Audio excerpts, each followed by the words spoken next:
Alright guys, come. Saya teruskan. Bugi pun bugi lah. Alhamdulillah, bugi kan.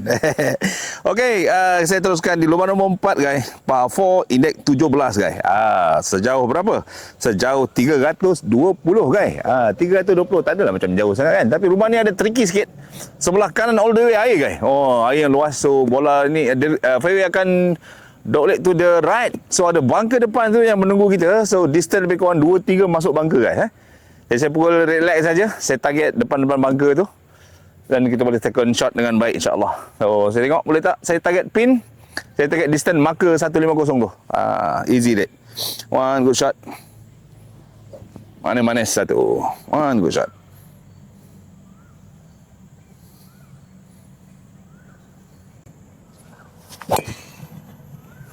Easy kau lambung. Cukup. Direction bunker. Ngam. Draw sikit. InsyaAllah selamat tu. Okay guys, saya di tengah-tengah fairway. Sana bunker depan. Green sana lebih kurang 100 meter. Green ada bunker 4. Lepas tu air sepenuhnya sebelah kanan fairway. Dan sebelah kiri ni ada OB line. So distance lebih kurang 100 lah lebih kurang Okay, kita tengok apa jadi dengan pukulan saya. So inikah yang bunker yang kita katakan kalau kita pukul driver mungkin masuk So sebaiknya kat sini pukul triut saja. Atau nak pukul slow-slow boleh lah Alright. Distance lebih kurang. Alright. Saya main sand 56. Okay, saya pukul lan kedua. Kita tengok. Green elevated sikit sebelah kanan air. So kita mencari pukulan yang straight guys Belakang pun ada sedikit air. So saya main sand 56 degree. Boleh tak saya dapatkan pukulan dengan baik untuk kali ini guys. Come on, one good shot. One good shot baby. Come on baby. One good shot. Macam tinggi bola saya. Straight. On tak on? On, alright. Okay, ini dia green. Green ada seni topografi nampak gaya ni. Dia ada sikit pencampuran tapi speed masih okey lagi. Kita tengok bola saya jatuh di mana tadi. Di sini, di center green. Pin beligi ke belakang. Lari banyak juga tu. Lari lebih kurang 20 kaki kak.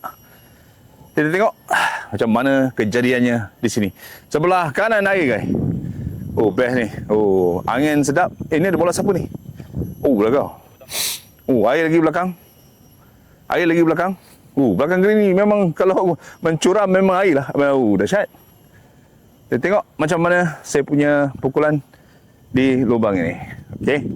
Saya bawakan daripada pandangan belakang lah. Tengok apa jadi. Kiri dalam 2 cup Alright.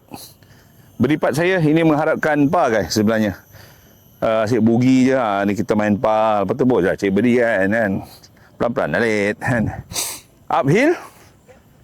Kiri 2 cup Menit 1 go 4. Ini akhir pun bukanlah akhir gila-gila ni. Akhir sikit-sikit sudah lah kan. Yes. 1 good putt baby. Yes. 1 good putt. Tak cukup tu. Macam cukup.